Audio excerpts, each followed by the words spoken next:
Président Martel, c'est une triste nouvelle aujourd'hui. Quelle émotion vous traverse? Grosse émotion, très grosse émotion. J'ai eu son épouse ce matin assez tôt qui m'a annoncé la nouvelle.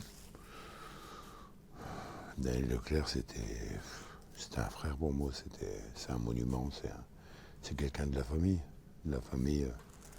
directement, indirectement, de la famille lançoise, bien évidemment, quoi. Et tout le monde a en tête ce qui a été réalisé par Daniel. Incroyable, quoi, d'avoir disparaître comme ça. Et je pense qu'il était heureux d'être parti en Martinique pour s'occuper des stages de Raphaël Varane. C'était un choix de vie qu'il avait fait, très récent, puisqu'il était parti à la rentrée de septembre. Il s'était engagé à fond dans ce challenge avec les jeunes. J'ai eu Raphaël Varane ce matin aussi, et on est tous atterrés, quoi, parce que ça nous tombe sur la tête comme ça. Et puis, qu'est-ce qu'on retient de Daniel Leclerc? Vous savez, Daniel Leclerc, je l'avais fait revenir au club en 95, après une espérance, je crois qu'il était à la Louvière ou un truc comme ça. Et puis j'avais insisté auprès de Patrice Berg, Georges Tourné, pour qu'ils reviennent dans nos équipes. On sent une... Et donc il était rentré s'occuper de la division d'honneur. Puis après il a pris la Gambardella. On était en finale d'ailleurs, on a perdu, et je me souviens, il râlait parce qu'on a perdu contre Cannes. Mais il disait que c'était pas la vraie finale, il y avait un problème au Parc des Princes, on avait joué au stade Jean-Bouin, c'était du Daniel, ça.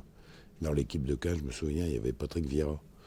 C'était en 95, puis ensuite il a été adjoint de Roger Lemaire quand Roger Lemaire est arrivé en 97, puis je l'ai placé à la tête de l'équipe en 98, avec les succès que vous connaissez, quoi. Et moi je retiens de ce gars-là que c'était comment je peux vous dire, un grand bonhomme, quoi. Un grand bonhomme parce que moi je l'avais découvert déjà comme beaucoup d'anciens supporters dans le jeu. Bon, un pied gauche magique, quoi, des balles de 40 mètres, 50 mètres, ce qu'on voit plus aujourd'hui, qui arrivaient directement dans les pieds. Premier point. Puis ensuite, sur un ski, Arnold l'avait fait reculer comme arrière central. On s'était dit, arrière central, Leclerc c'est un peu lent, est-ce que ça va aller? Il était gigantesque. Puis après, en tant qu'entraîneur, une exigence incroyable, mais une exigence positive, parce qu'il aimait ses joueurs, mais il était super exigeant avec eux. Super exigeant. Puis on ne peut pas gagner et avoir des résultats s'il n'y a pas une exigence. Il y avait l'exigence personnelle, hein, mais évidemment une exigence qui était retranscrite sur le groupe. Et puis j'ai des moments avec lui fabuleux, quoi. Bon, le titre évidemment, mais bon, la victoire en Coupe de la Ligue, des trucs incroyables. Quand on gagne le titre, je me souviens un match contre Cannes, je suis à côté de lui sur le banc de touche et on mène 4-0. Cannes marque un but, et on est 4-1 à la mi-temps, il rentre dans le vestiaire et il dit, les gars, vous allez perdre le match parce que vous respectez pas mes consignes. Parce que vous prenez pour des Brésiliens, parce que vous amenez 4-0. Je dis, mais qu'est-ce qu'il raconte, quoi? Et au bout de 20 minutes, en seconde mi-temps, on a 4 partout. Vous vous rendez compte? Je me dis, mais le grand, c'est... Et on gagne 5-4 sur un penalty de Stéphane Ziani. Ça résume Daniel, quoi. Et même dans le dernier stage où j'étais avec lui, le stage Varane à LM, il avait la même exigence que les gamins, quoi. Il les aimait, mais exigeants, quoi. Donc, c'est une perte considérable. C'est une partie de l'histoire du RC Lens qui est partie. J'espère que les gens qui sont des joueurs, tout ça, même si beaucoup l'ont pas connu, quoi, mais vont faire honneur à sa mémoire, quoi, dans les mois qui viennent, parce qu'il mérite tout simplement, quoi. Justement, on sent une ambiance lourde qui pèse aujourd'hui ici. Que représente-t-il à l'heure d'aujourd'hui pour le RC Lens, Daniel Leclerc?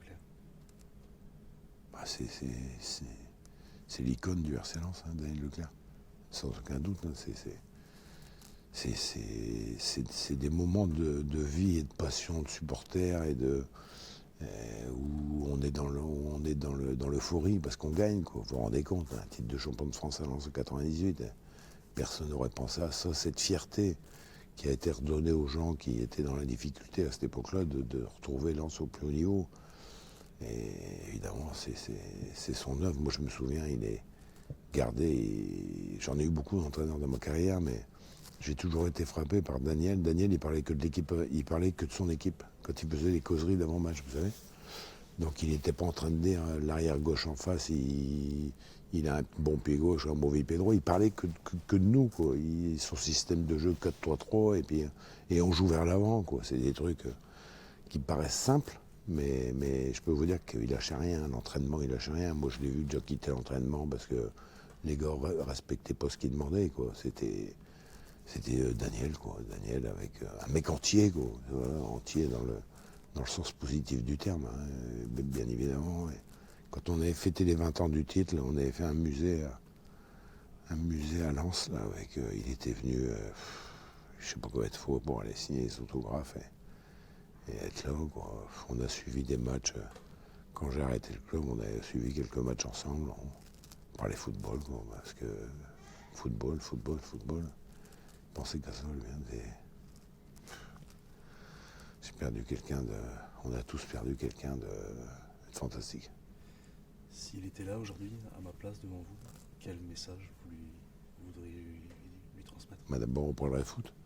On parlerait on parlerait du harcèlement. Hein, puis je lui dirais comment ça va avec tes gamins. T'en as des bons, tu les fais progresser. Voilà, bon, on devait aller à la pêche ensemble, mais j'irais pas à la pêche avec lui. C'est comme